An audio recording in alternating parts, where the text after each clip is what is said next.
नमस्कार, स्वागत है दोस्तों। आप देख रहे हैं क्रिएटिव विजन न्यूज। आपके साथ मैं हूं शबाब।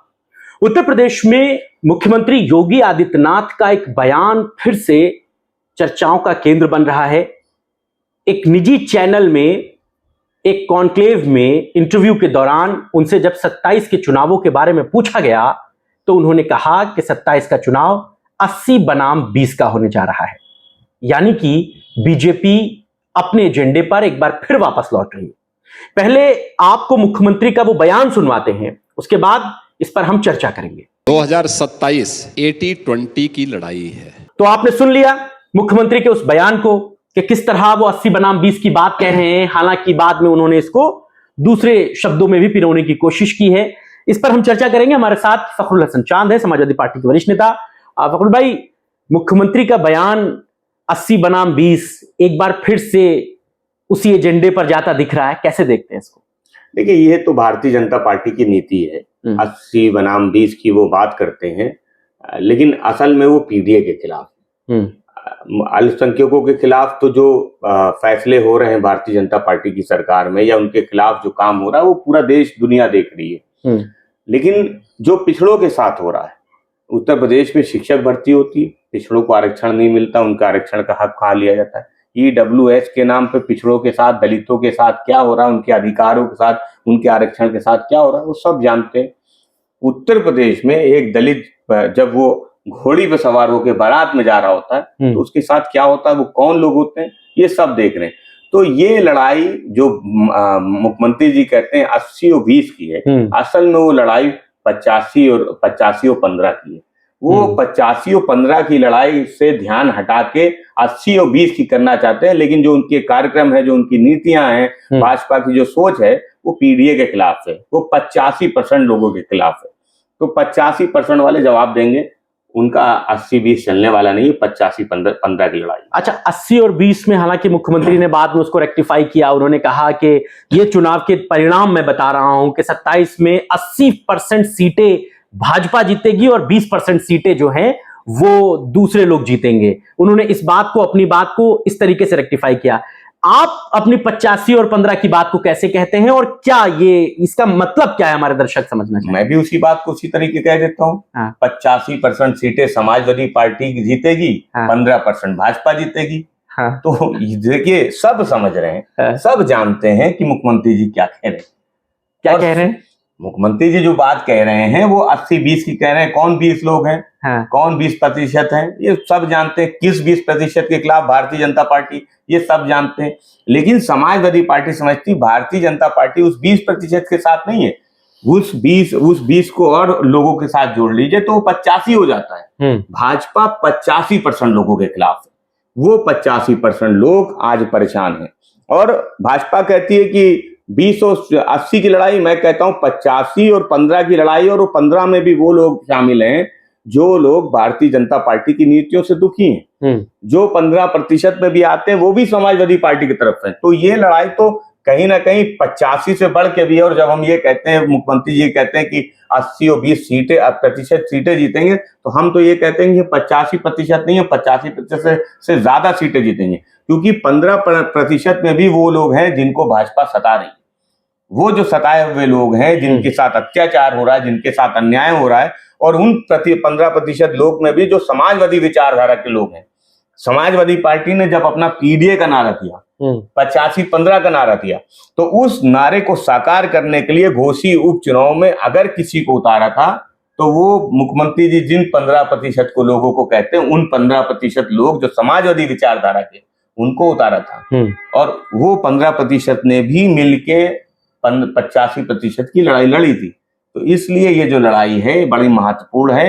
ये 85 से भी ज्यादा बढ़ के होगी सीटें समाजवादी पार्टी की, और जब 27 से चुनाव आएगा तो पता चलेगा। सीधे मैं कह लेता हूं ना कि लड़ाई बहुसंख्यक वर्सेस अल्पसंख्यक की है। मुख्यमंत्री जी जानते हैं कि मुसलमानों का शायद उन्हें वोट नहीं चाहिए, ये बात वो इनडायरेक्टली कहते हैं। नहीं तो क्या उनको पिछड़ों का वोट चाहिए? अगर पिछड़ों का वोट चाहिए तो नौकरियों में क्यों आरक्षण नहीं मिलता है उन्हें? क्यों उन्हें हाईकोर्ट, सुप्रीम कोर्ट जाना पड़ रहा है? क्यों वो लड़ रहे हैं?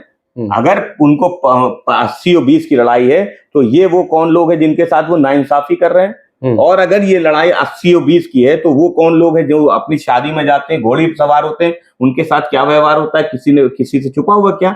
और अगर ये लड़ाई 20 और 80 की है तो योगेश वर्मा जो भारतीय जनता पार्टी का विधायक है उसके साथ क्यों नाइंसाफी होती है, और नाइंसाफी करने वाला कौन है, ये मुख्यमंत्री जी क्या बताएंगे?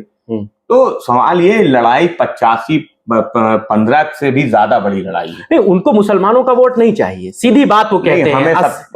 80 में उनके पास सरकार में वो हैं, उनको जो वोट मिला है, और सिर्फ मुख्यमंत्री जी नहीं, अलीगढ़ के सांसद हैं, वो भी कहते हैं हमें मुसलमानों का वोट नहीं चाहिए, हम उनके बगैर जीत सकते हैं।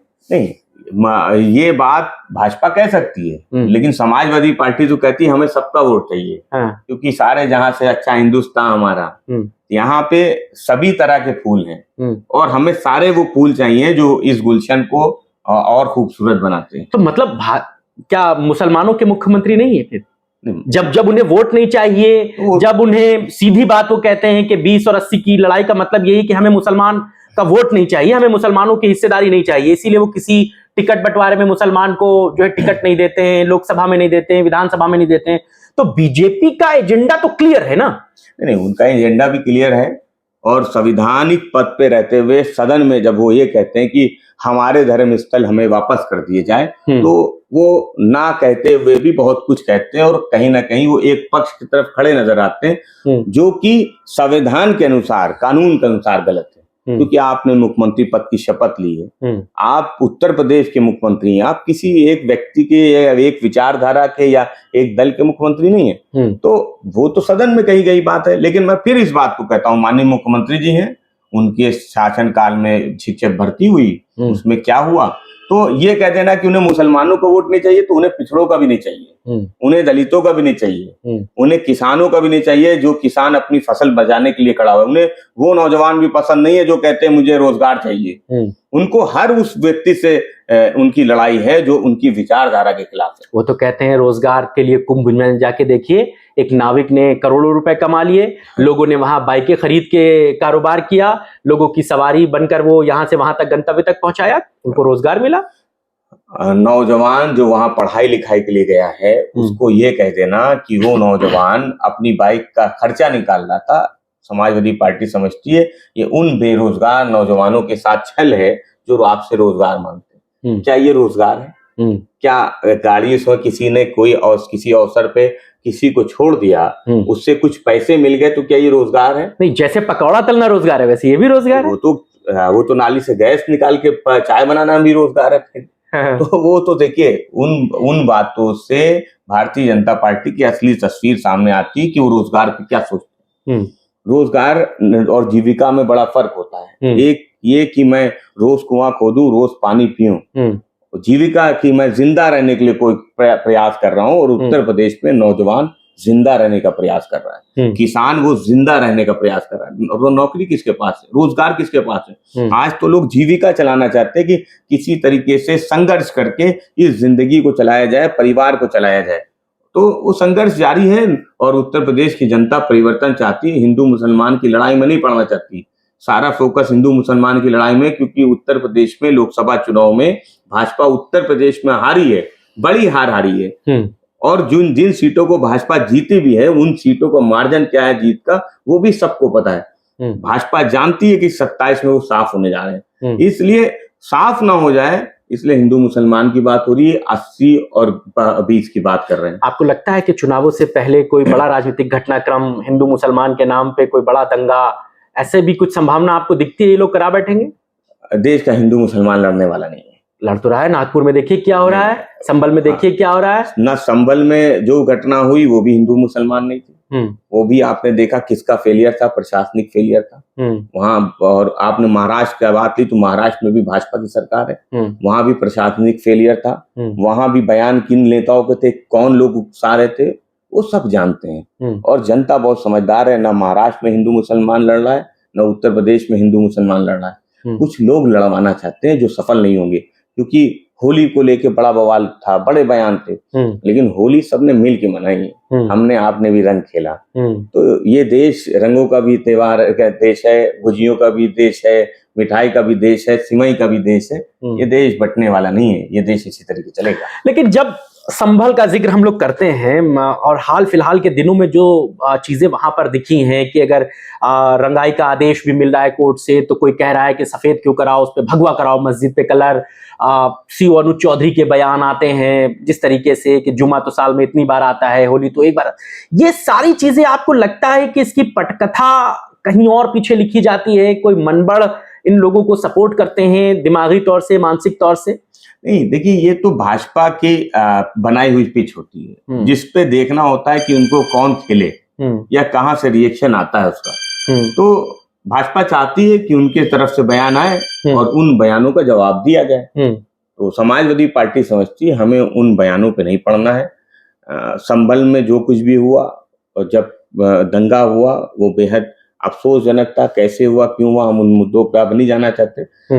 लेकिन जब आप रंगाई पुताई की बात करते तो उन रंगाई पुताई के पीछे भी कौन लोग हैं? कौन लोग कहते हैं कि उसका कलर कैसा होना चाहिए, उसका रंग क्या, रंग से भी लोगों को दिक्कत है कि रंग कैसा होना चाहिए। मुझे तो पीला भी पसंद है, भगवा भी पसंद है, मुझे तो किसी रंग से दिक्कत नहीं है। ये कौन लोग हैं जिनको रंग से भी दिक्कत है, धर्म से दिक्कत है, आस्था से दिक्कत है, त्योहारों से दिक्कत है, रंग से दिक्कत है? वो लोग नफरती लोग हैं जिनको चाहिए, वो जो चाहते हैं कि केवल नफरत फैले। लेकिन ना रंग से नफरत फैलेगी, ना धर्म से नफरत फैलती है, ना आस्था से किसी की नफरत फैलती है।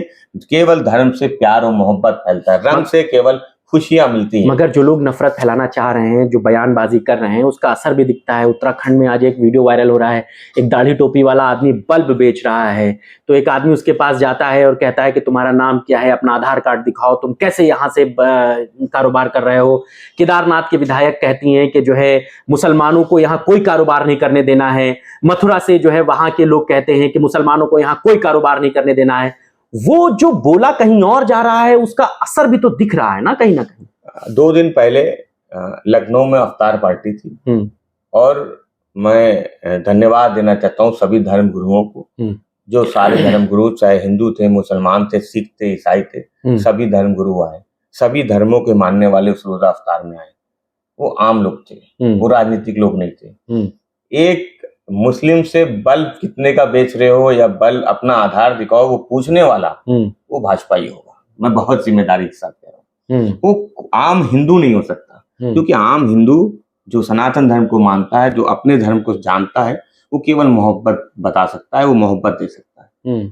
एक आम मुसलमान वो केवल मोहब्बत दे सकता है। केवल भाजपा और भाजपा से जुड़े हुए संगठन, भाजपा से जुड़े हुए लोग, वो केवल नफरत बांट सकते हैं, नफरत को फैला सकते हो। मैं बहुत जिम्मेदारी के साथ कहता हूँ, आपने तो एक विधायक का भी नाम लिया। आपको जितने विधायक मिलेंगे, जितने लोग मिलेंगे, जितने संगठन मिलेंगे जो हिंदू मुसलमान की बात करते हैं, वो भाजपा से जुड़े हुए संगठन है, भाजपा से जुड़े हुए लोग हैं। इस देश का हिंदू मुसलमान सिख ईसाई वो केवल मोहब्बत चाहता है, देश की तरक्की चाहता है, वो आपसी भाईचारा चाहता है, वो नफरत नहीं चाहता, वो बंटवारा नहीं चाहता। वो बल्ब और आधार पूछने वाला व्यक्ति वो हिंदू नहीं हो सकता, वो भाजपा ही हो सकता है। तो आप ये बात मानते हैं कि मुख्यमंत्री जो भाषण देते हैं, जो बातें कहते हैं, वो नफरत की तरह नीचे तक आती है और उसका असर दिखता है? कोई नफरत की तरह नीचे नहीं आती। मुख्यमंत्री जो बात कहते हैं वो उनके कार्यकर्ताओं, उनके नेताओं तक जाती है, केवल भाजपा तक जाती है। वो इस देश की जड़ों में नहीं जा सकती, क्योंकि इस देश की जड़ों में जो गांधी जी हैं, बाबा साहब हैं, उनकी मोहब्बत है और वो टूटने वाली नहीं है। इस देश को श्रद्धेय नेताजी मुलायम सिंह यादव जी, मान्यवर काशीराम जी, सबने मिल के आगे बढ़ाया है। उनके जो पिछड़े दलित अल्पसंख्यक थे, उनके हकों के लिए लड़ रहे हैं। तो इस देश में केवल मोहब्बत है। और जब इस देश में मदर टेरेसा थी, इस देश में मदर टेरेसा ने सेवा की, इस देश में गांधी जी थे, बाबा साहब थे, तो ये देश हमेशा से मोहब्बत से चला है। इस देश को नफरत से नहीं ना चला है और ना आगे चलेगा। जो लोग नफरत की बात करते हैं वो विचारधारा उनके कार्यकर्ताओं, उनके नेताओं तक जाती है, आम आदमी तक नहीं जाती, ना आम आदमी पे कोई असर है, इसीलिए भाजपा में बेचैन नहीं। तो लेकिन इसका असर क्यों नहीं है? अगर मुख्यमंत्री अभी 80-20 की बात कहते हैं, 24 के चुनाव में कटोगे तो बटोगे की बात कहते हैं, 22 के चुनाव में भी एक एजेंडा था, तो लगता नहीं है कि ये बातें निकलती हैं और वो असर करती हैं? भाई, कटोगे बटोगा का नारा मुख्यमंत्री योगी आदित्यनाथ का था और वो हरियाणा से लेकर के महाराष्ट्र तक चर्चाओं में रहा, बड़ी बड़ी होर्डिंग्स लगी और उसका फायदा भी बीजेपी को मिला। वो महाराष्ट्र भी जीती, वो हरियाणा भी जीती। तो आप ये बात कैसे कह सकते हैं कि इन नारों का कोई असर नहीं होता है आम लेवल पर? देखिए, हरियाणा में कांग्रेस अपनी गलतियों से हारी। महाराष्ट्र में जिस तरह से वोटर लिस्ट में गड़बड़ी हुई, जिस तरीके से महाराष्ट्र का चुनाव लड़ा गया, सीट बंटवारा जो इंडिया गठबंधन का था वो भी उचित नहीं हुआ। महाराष्ट्र में या हरियाणा में मुख्यमंत्री जी का कोई योगदान नहीं है। अगर मुख्यमंत्री जी के बयानों की योगदान होता या उनके बयानों से फर्क पड़ता तो उत्तर प्रदेश में लोकसभा चुनाव में क्यों नहीं पड़ा?